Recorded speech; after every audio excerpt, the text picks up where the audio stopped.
So there's a variety of ways in which the Torah, the Bible, is involved in the book. But when you look at the policies, what I see as the path towards human fulfillment, and this is one that, of course, is very antithetical to the concept of slavery, is that we are able to create ourselves for 6 days, like in the image of God.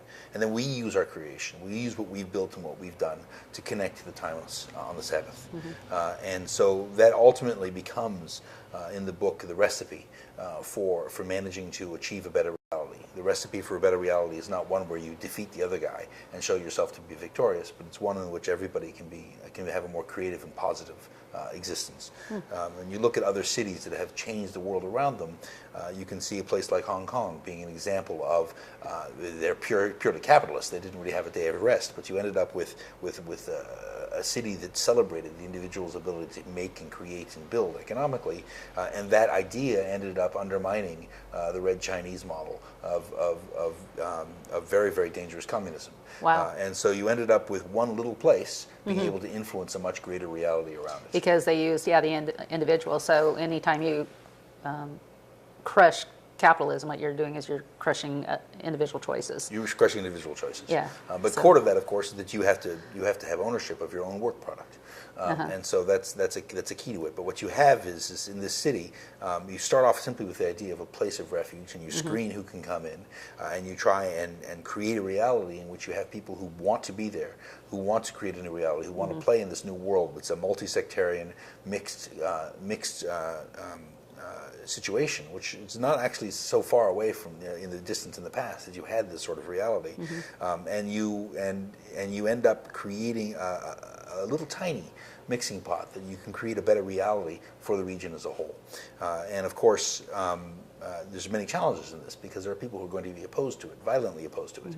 I think in Hong Kong at the peak they had something like 8,000 bomb attempts in 1 year.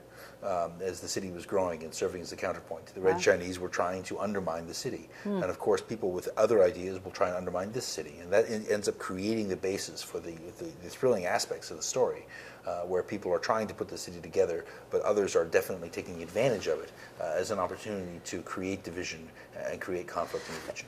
That's really what we see happening all around the world in history, is that individuals just use their own God-given gifts and potential, and then the opposition, the devil, Satan, wants to try to squeal that. Is that? Well, I think that you have it goes back to the story of the Garden of Eden. If you have a situation where you're not threatened and you're not having a challenge, then you end up being destructive and self-destructive. And so the way I see it is you had to eat from the tree of knowledge of good and evil because we weren't good, we weren't creators without a little bit of without risk and danger.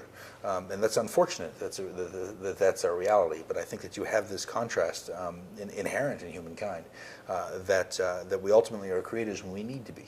Unlike God, who creates without having any drive to do so, he wants to create just to be a creator. But Adam and Eve, when they were in the garden, weren't creating anything. They were just sitting around and enjoying the trees. And so it's a very Oregonian thing, I think. It's just a little bit less marijuana in that case. And so you end up with the ability to create something better than Eden is a reality in which we are creative without having to experience evil.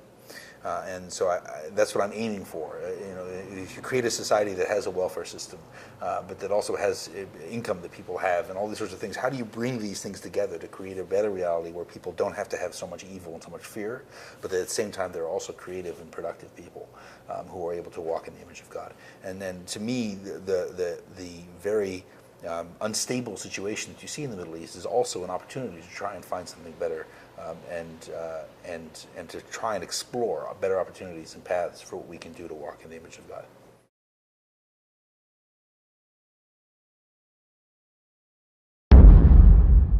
In a region racked by war, Maryam al-Mosuli feels protected. But then, in one shocking moment, that protection evaporates. Hunted and desperate to survive, she flees her home. But her desperation turns to hope when she discovers the city on the heights. It is a place of renewal in a region filled with despair. But the city has attracted others with far darker ambitions. And it isn't long before Maryam is in their crosshairs. Quickly, Mariam's struggle to survive becomes a fight over the fate of the entire Middle East. Read more at cityontheheights.com.